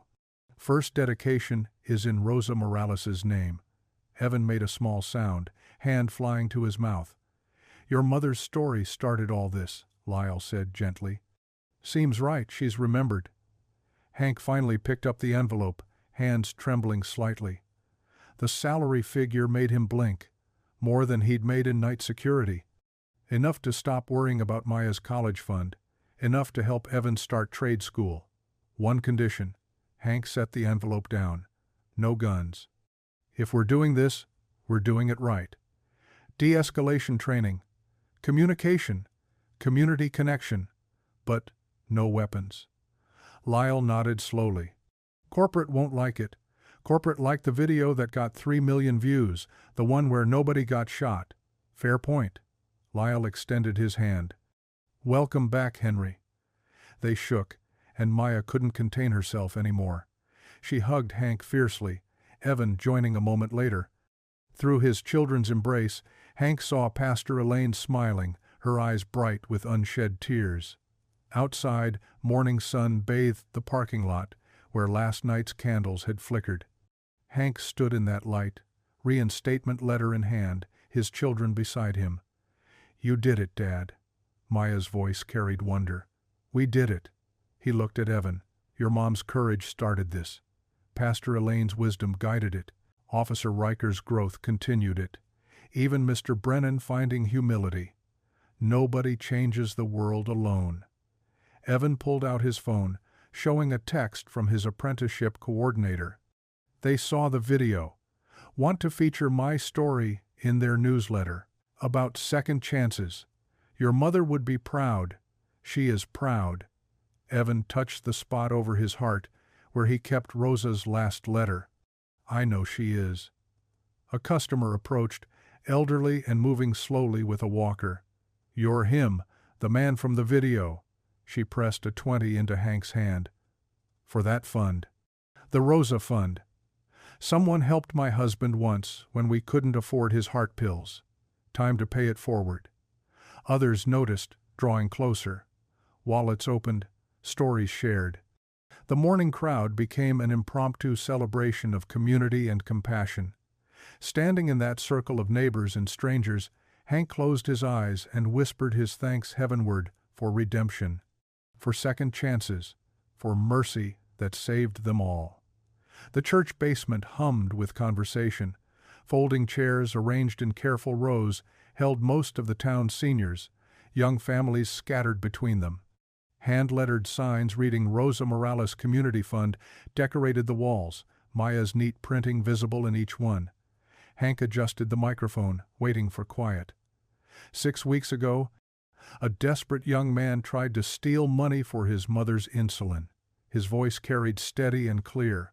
That moment could have ended in tragedy. Instead, it opened our eyes to how many neighbors suffer in silence. Mrs. Chen stood first, her thin frame trembling slightly. Last winter, I chose between heart medication and heating oil. Her voice cracked. Too proud to ask for help, too ashamed to admit I couldn't afford both. Tom Briggs rose next. My wife's cancer drugs cost more than our mortgage. We've been splitting pills, making them last longer. Doctor says that's dangerous, but what choice do we have? Story after story filled the room. Seniors choosing between food and prescriptions, parents rationing children's asthma inhalers, diabetics reusing needles until they dulled. Pastor Elaine took the microphone. The Rosa Morales Community Fund changes that. Starting today, any family facing medical hardship can apply for emergency assistance. No judgment, no lengthy forms. Just neighbors helping neighbors. Lyle Brennan stood, cleared his throat. Lakeside Market pledges $10,000 annually. Plus, we're installing donation boxes at every register. Corporate fought me, but... He glanced at Hank. Someone taught me that people matter more than policies. Applause rippled through the crowd. Who runs the fund? Someone called out. A board of community members. Hank chairs it, but decisions are made together, transparent, accountable. The way Rosa would have wanted. Evan rose slowly from his front row seat.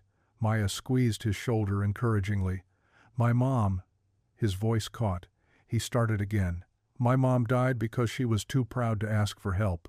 She worked 3 jobs, saved every penny for my future, and still couldn't afford insulin and chemotherapy together. The room grew silent. She wrote me a letter before she passed. Said choosing mercy saves us. Not just the person receiving it, but the person giving it too. This fund, it's her mercy multiplied. Her love reaching people she never met. He sat quickly, wiping his eyes. Maya stood immediately after. I'm working on a science project about implicit bias. How we make assumptions based on appearance, circumstances, race. She held up her presentation board. When Evan first came to our house, I assumed he was trying to steal my dad. When he got arrested, kids at school assumed he was dangerous. We were all wrong. She pointed to graphs and statistics on her board. My research shows that when communities know each other's stories, bias decreases by 60%. When we serve together, it drops even more. This fund isn't just about medicine, it's about seeing each other as human. Her science teacher, Ms. Rodriguez, stood applauding. Maya's project won the district competition. She'll present at the state level next month. Hank's chest swelled with pride as his children sat back down, Evan and Maya unconsciously leaning toward each other. One more announcement. Pastor Elaine smiled. Officer Riker has something to share. Riker stood, uniform crisp but expression humble. I've enrolled in restorative justice training, full certification program. What I saw Hank do that night, talking down those robbers, that's the kind of officer I want to be. The department's agreed to send 3 more officers once I complete the program. The room erupted in sustained applause. An elderly woman Hank didn't recognize raised her hand. How do we apply for help? Forms are available here at the church, at Lakeside Market's customer service, and online. Committee reviews them within 48 hours, emergency cases within 24. What about privacy? Completely confidential. Only the review committee sees applications, and we're all bound by strict privacy agreements. Questions continued for another 20 minutes. How much assistance was available? Could it cover medical equipment? What about transportation to appointments? Each answer built the framework of something larger than a fund, a network of care, a safety net woven from compassion. As the meeting wound down, people lined up to donate. Folded bills, personal checks, even pocket change from children. The coffee can designated for collections grew heavy. Evan and Maya stood together, accepting donations and recording names. They worked in synchronized rhythm, Maya handling the money, while Evan wrote receipts. Brother and sister in all but blood, now bound by something stronger than DNA. Your mother would be so proud, Mrs. Chen told Evan, pressing a crumpled 20 into his hand. She is, Evan replied with quiet certainty. I feel her here. The basement gradually emptied, leaving just Hank's family and Pastor Elaine counting donations. $3,743. Maya double-checked her math. In one night. Plus the pledges, we'll have enough to help dozens of families this month alone, Pastor Elaine added. Hank watched his children stack chairs, working without being asked. Rosa's spirit lived in Evan's gentle strength. His wife's determination shone through Maya's fierce advocacy. Two women he'd loved, continuing their work through these remarkable young people. "Dad?" Maya noticed his expression. "You okay?" "More than okay." He pulled both children close. "I'm grateful." Outside, stars emerged in the darkening sky. The same stars Rosa had seen, the same ones his wife had wished upon. Now they watched over a community choosing mercy, one prescription, one donation, one moment of grace at a time. The morning alarm buzzed at 5:30, but Hank was already awake, reviewing his presentation notes. Today marked his third school visit as head of community safety, a role that felt more like ministry than security work. "You're up early." Evan appeared in the kitchen doorway, hair sticking up at odd angles. "Jefferson Middle School, talking to 8th graders about making good choices. Want company?" Evan poured himself orange juice. "I could share my side. Maybe hearing from someone their age, well, closer to their age, might help." Hank studied his son. 3 weeks since the fund launch, and Evan had started opening up, sharing pieces of himself beyond the grief. "I'd like that." Maya shuffled in, still in pajamas. "If he's going, I'm going. Someone needs to make sure he doesn't say anything embarrassing. It's a school day for you, young lady. Early release. Teacher workshops." She grabbed cereal from the cabinet. "Besides, my civics teacher will give me extra credit for attending a community outreach event." By 8:15, they stood before a gymnasium full of restless 13-year-olds. Principal Washington introduced them, emphasizing Hank's military service and recent heroism. Hank set aside his prepared remarks. 3 months ago, my son tried to steal money for medicine. Not because he was bad, because he was desperate. Every choice you make creates ripples. Some choices create waves that crash into other people's lives. The students grew quiet. Evan stepped forward. "I thought I had no options. My mom was dying, insurance wouldn't cover everything, and I was too proud to ask for help. That one desperate choice nearly destroyed my future. I got lucky, Mr. Carter. My dad chose mercy over rules. Not everyone gets that second chance." A boy near the back raised his hand. "Did you go to jail?" "Almost. Community service instead. But the arrest record follows me. Job applications, college forms, I have to explain it every time." "Was it worth it?" a girl in the front row asked. "For the medicine?" Evan's voice softened. "My mom died anyway, so, no. If I'd asked for help instead of trying to handle it alone, maybe things would have been different." Maya stepped up uninvited. "Everyone assumes teenagers make dumb choices because we're immature, but sometimes we make them because we're scared, because adults don't listen, because the world feels impossible to navigate." Principal Washington looked ready to intervene, but Hank nodded for Maya to continue. "My dad listens now, even when we disagree. Even when I'm being difficult. That's what prevents bad choices, knowing someone will hear you before you get desperate." Questions came rapidly after that. How did Hank talk down the robbers? What was military training like? Could Evan still go to college? They stayed an extra hour, long after the assembly ended, talking with small groups of students who lingered with more personal questions. Driving home, Maya kicked the back of Evan's seat. "You hogged the microphone. You weren't even supposed to speak. Someone had to save your rambling speech." "My speech was fine." "Fine? You said 17 times."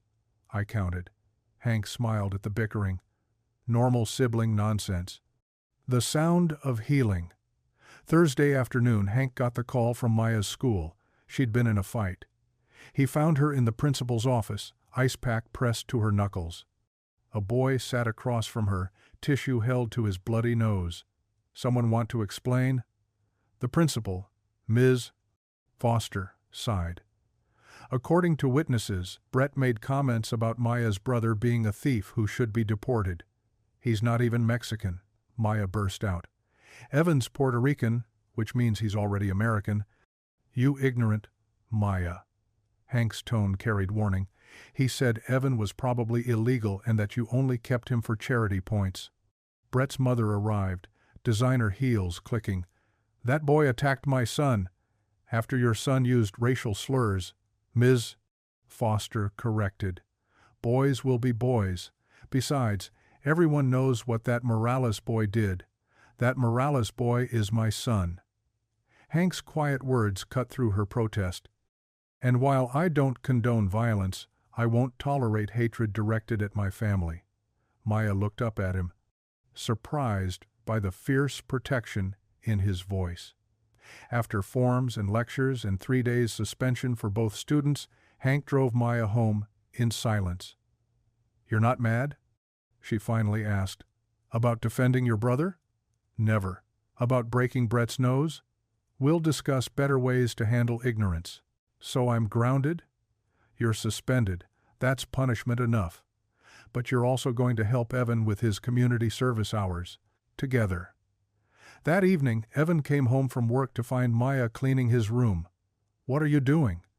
"Apparently defending your honor means I'm now your cleaning assistant." She held up a moldy sandwich. "This is disgusting. You punched Brett Henderson?" "Broke his nose." Evan sat on his bed, stunned. "Why?" "Because he's an idiot." "And because?" She shrugged. "Nobody insults my brother." The word hung between them. Brother. First time she'd said it. "Thanks," Evan said quietly. "Whatever. Just don't get all emotional about it." Sunday arrived crisp and bright. Hank adjusted his tie while Maya complained about her dress, and Evan searched for matching socks. "We're going to be late," Hank called. Evan lost his good shoes. "They're not lost, just temporarily misplaced." They slipped into their usual pew just as Pastor Elaine began announcements. The offering supported the Rosa Morales Fund. Prayer requests included the Henderson family. Hank noticed Maya sink lower in her seat. Today's hymn was requested by the Carter family, Pastor Elaine announced. Page 377, "It is well with my soul." The organ's first notes filled the sanctuary. Hank stood, his children rising beside him. "When peace like a river attendeth my way," the congregation's voices rose together. "When sorrows like sea billows roll." Evan's voice cracked on the second verse. Maya quietly slipped her hand into his. Hank placed his arm around both of them, the three standing as one family, broken but healing, grieving but grateful. "It is well. It is well with my soul." Walking home afterward, leaves crunched under their feet. Autumn had arrived while they weren't paying attention, painting the world in golds and reds. "Whose turn to cook?" Maya asked. "Yours," Evan said. "No way. I cooked Tuesday." "That was cereal. That doesn't count. Cereal is food." "It's not cooking," Hank laughed, really laughed, for the first time since Rosa's death. His children's bickering continued all the way home. Through lunch preparation, Hank eventually cooked, and into the afternoon. The heavy shroud of grief hadn't disappeared. It had transformed into something bearable, woven into the fabric of their new normal. A family forged not just by blood or law, but by choice, by mercy, by grace. That evening, as Hank tucked bills into his wallet for the week ahead, he found Rosa's memorial card. Her smile seemed peaceful, knowing, "It is well," he whispered, and for the first time, it truly was. The Community Harvest Festival transformed Lakeside Market's parking lot into a maze of booths and string lights. Hank supervised the safety volunteers, clipboard in hand, when someone cleared their throat behind him. "Mr. Carter?" He turned to find a woman in her 60s, silver hair pulled back, wearing a modest blue dress. Something familiar about her eyes. Marjorie Brennan. She extended her hand. Lyle's sister. Hank shook it carefully. Mrs. Brennan, please, just Marjorie. She glanced at the clipboard.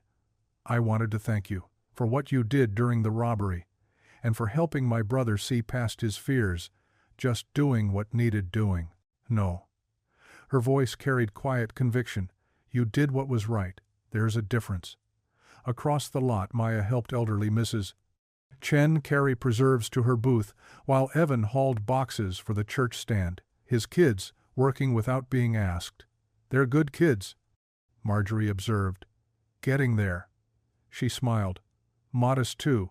Listen, I know this might seem forward, but would you like to grab coffee sometime? I'd love to hear more about your community safety program. Hank's collar felt tight. Coffee? Just coffee. Though if you prefer tea, I won't judge. Her eyes crinkled with humor. He found himself chuckling, a nervous sound he hadn't made in years. Coffee's fine. Thursday? 10 o'clock at Beans? ETS? Brevity?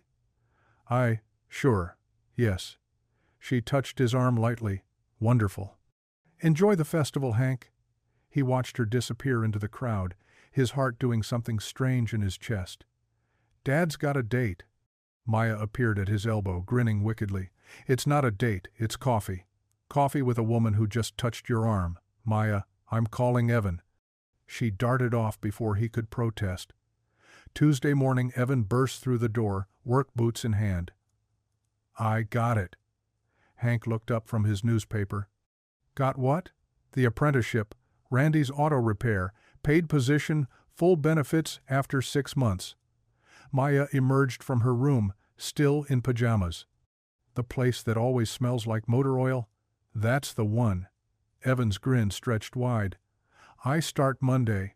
Randy says if I do well, he'll help me get certified. Hank stood, pulled Evan into a hug. Proud of you, son. You're going to come home covered in grease, Maya warned. Jealous because I'll have actual job skills?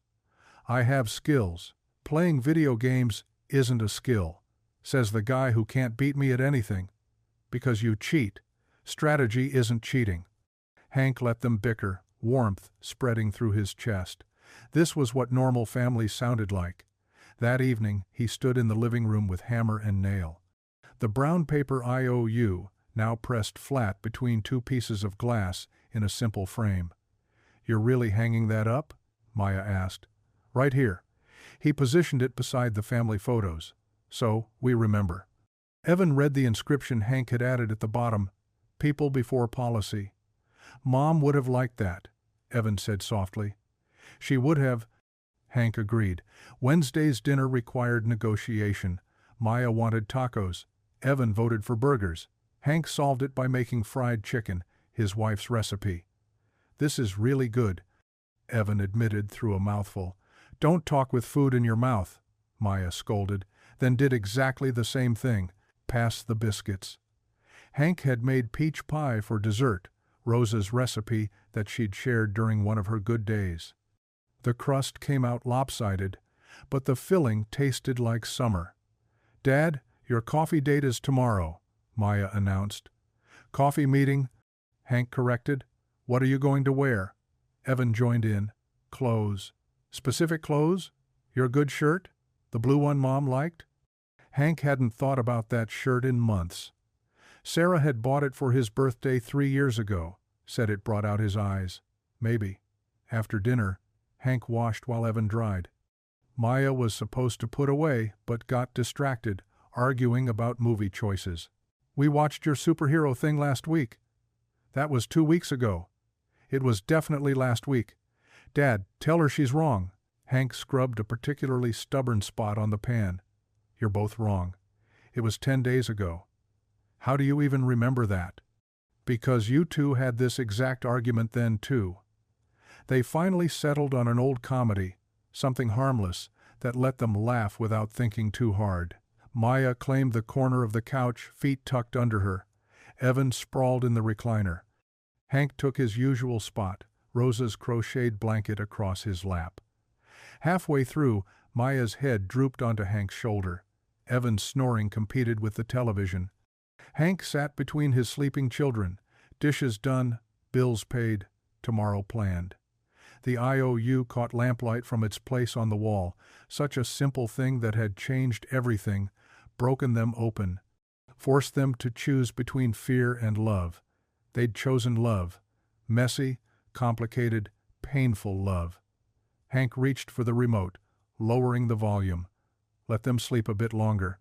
These moments, ordinary, imperfect, real, these were the ones that built a family. The movie played on, their laughter from earlier still echoing in the walls, making the house feel less like a structure and more like what it had finally become. Home. Spring arrived like forgiveness, slow at first, then all at once. Hank adjusted his tie in the mirror, checking the clock. The monthly quiet hour started in 20 minutes. No music, dimmed lights, extra staff to help seniors and veterans shop in peace. His idea, now Lakeside Market's most popular program. "Dad, you coming?" Maya called from the living room. 2 minutes. He touched the locket at his throat, Rosa's gift, now his daily reminder. Inside, that faded photo of 2 kids who had no idea what life would bring. The store hummed with gentle activity. Mrs. Chen moved slowly through produce, her walker steady on the polished floor. Jim Watts, Vietnam veteran, nodded at Hank from the cereal aisle. No sudden noises, no crowds, just neighbors shopping with dignity. "Mr. Carter?" A young mother approached, baby on her hip. "The fund helped us last month. My husband's insulin. I wanted to thank you. Thank Rosa Morales. It's her fund." We lit a candle for her at church. After his shift, Hank found Evan at Randy's, face streaked with oil, grinning over an engine. "Look at this." Evan pointed to something mechanical Hank didn't understand. Figured out why it was misfiring. "Randy says, I've got natural instincts. Your mom would be proud." "Yeah." Evan wiped his hands on a rag. "She would." Saturday brought the spring festival. The pay-it-forward shelf stood like a monument outside the church, freshly stocked. Pastor Elaine organized volunteers in shifts, ensuring it never emptied. "That's 40 tubes of toothpaste this week," she told Hank. The Brennans donated a whole case. Lyle had changed since that night, still stiff, still formal, but trying. Last week he'd personally delivered groceries to a shut-in veteran, stayed for coffee. "Mr. Carter." Officer Riker approached, out of uniform. "My daughter's science fair is next week. She's doing a project on community policing. Mentioned your daughter's work on bias. Maya will be thrilled. Changed how I see things. That restorative circle. Applied for the advanced training in Minneapolis." Sunday afternoon arrived warm and bright. Hank packed the cooler while Maya grabbed the blanket. "Evan, we're leaving." "Coming!" He emerged in clean jeans, the ones without oil stains. "Got the pie? Would I forget Rosa's pie?" The lakeside bench waited for them, same as always. They spread the blanket on new grass, the lake mirror smooth. "Remember when Mom made us swim here?" Maya asked. "Even when it was freezing?" "Character building," Hank mimicked Sarah's voice. "Child abuse," Maya countered, but she smiled. Evan pulled out paper plates. "Rosa couldn't swim, afraid of water. But she'd sit right here, watch me skip rocks." "Teach me," Maya said. "You have to find the flat ones." They spent an hour at the water's edge, Evan positioning Maya's wrist, showing her the flick. Her stones plopped. His danced. "It's rigged," she declared. "It's physics. Same thing." The pie tasted better outside, peaches sweet with memory. Hank told them about Rosa's laugh, how it started silent, shoulders shaking, before sound escaped. Evan shared how she sang while cooking, always off-key, never caring. Maya remembered Sarah the same way, humming through housework. "They would have been friends," Maya said. "Yeah," Evan agreed. They would have. The sun started its descent, painting the lake gold. Families packed up around them. The Johnsons waved goodbye. Mrs. Patterson stopped to squeeze Hank's shoulder. "Look at that." Maya pointed across the park. The Korean church group had set up their own pay-it-forward table, free kimchi and rice for anyone hungry. The idea spreading like seeds on wind. "Dad's crying," Evan announced. "Am not. R2. Allergies. To feelings." Maya snorted. "He's allergic to admitting we're right. Both of you, hush." But Hank pulled them close, one under each arm. His daughter who challenged everything, his son who fixed what seemed broken. Both teaching him daily about resilience. The locket caught sunset light against his shirt. Rosa's voice echoed in memory. "Choose mercy where you can." They had. The whole town had. "You know what I realized?" Evan said. "She knew. Mom knew you'd take care of me. That's why she sent me to the store that night. She knew Dad couldn't resist a project." Maya added, "Hey now, we're projects? Ongoing ones. Very high maintenance." They laughed, the sound carrying across water.